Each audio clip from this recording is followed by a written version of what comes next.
This is video number 3 about rational functions, trying to find x-intercepts, wholes, zeros, and so on. I'm going to start off by answering these questions about this function, f of x. So I want to find out the factored form first.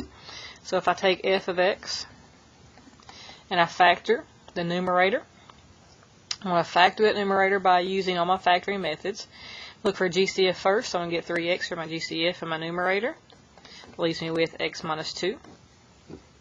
My denominator, if you'll notice, is a difference of perfect squares. So I'm going to get two binomials, x minus 2 and x plus 2. So I've factored this function down. So question A, that's my answer.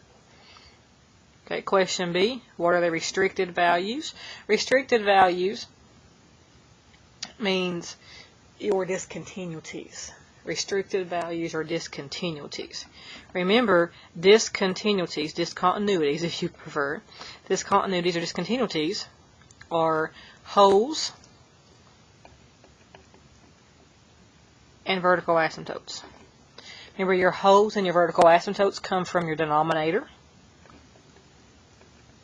So in this case, if we look at our denominator, we're looking at x minus 2 and we're looking at x plus 2.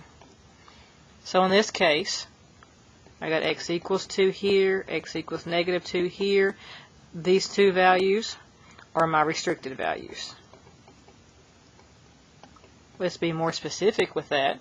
Which one of these two is going to be the whole? Which one of these two is going to be a vertical asymptote? Remember, that goes back to your factored form. The one you can cancel, the x minus 2 is the one you could cancel. That is your whole. The one you do not cancel, that's your vertical asymptote. So when answering the question about restrictive values, both of these are restrictive values. But be more specific when you answer the question. X minus 2, the factor, x equals 2, the root, that is actually a whole. Shouldn't root here, should have said just factor. The factor x plus 2, which gives me x equals negative 2, that is going to be your vertical asymptote. Okay, so answering part 3, part C. Remember, your domain for rational functions is all real numbers except the discontinuities.